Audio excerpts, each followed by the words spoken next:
நண்பா வணக்கம். நான் ஆர்கே. வெல்கம் டு ஆர்கே கொடூரு விலாக்ஸ். ஜனநாயகன் படத்துக்கான இருந்த தடை நீங்கிடுச்சா? இன்னைக்கு மദ്രാஸ் ஹைகோர்ட்டில் என்ன நடந்திருக்கு குயிக்காக பார்ப்போம். படமே இன்னும் ரிலீஸ் ஆகலை, எப்படி உங்களுக்கு கம்ப்ளைண்ட்ஸ் வந்திருக்குன்னு ஹைகோர்ட் சென்சார் போர்டு கேட்டிருந்தாங்க.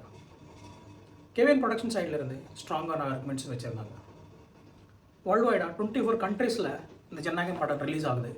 24 கண்ட்ரீஸில் இந்த படத்தோட சென்சார் சர்டிஃபிகேஷன் கம்ப்ளீட் ஆகிருக்கு. ஈவன் யூகேல இந்த படத்துக்கு சென்சார் சர்டிஃபிகேட் வந்திருக்கு. ஆனால் தமிழ்நாட்டில் இன்னும் சென்சார் சர்டிஃபிகேட் வரலன்னு அவங்க கேட்டிருந்தாங்க. அதோட சேர்த்து இந்த படம் கிட்டத்தட்ட 500 crores investment stake at risk. 5000 ஸ்க்ரீன்ஸில் ரிலீஸ் ஜனநாயகத்துக்கு பிளான் பண்ணியிருந்தோம். Delay in censor certification process லாஸஸில் போகும்னு ஸ்ட்ராங்காக ஆர்குமெண்ட் வச்சுருந்தாங்க. அதோட சேர்த்து சென்சார் இனிஷியல் ரிவ்யூ பண்ணதுக்கப்புறம் கொடுத்த 22 கட்ஸ் இவங்க ஆக்செப்ட் பண்ணி அது நாங்கள் படத்தில் இம்ப்ளிமெண்ட் பண்ணியிருந்தோம்னு ஸ்ட்ராங்கான ஆர்குமெண்ட்ஸ் வச்சுருந்தாங்க. ஜஸ்டிஸ் பி ஆஷா அவர்கள் சென்சார் போர்டுக்கு இந்த டெக்னிக்கல் இஷ்யூஸ் எல்லாம் சீக்கிரமாக ரிசால்வ் பண்ணி இந்த படத்துக்கான சென்சார் சர்டிஃபிகேட் ரிலீஸ் பண்ண சொல்லி உத்தரவு கொடுத்தாங்க. அட்வான்ஸ் புக்கிங் எப்போ வேணால் ஓப்பன் பண்ணலாம்.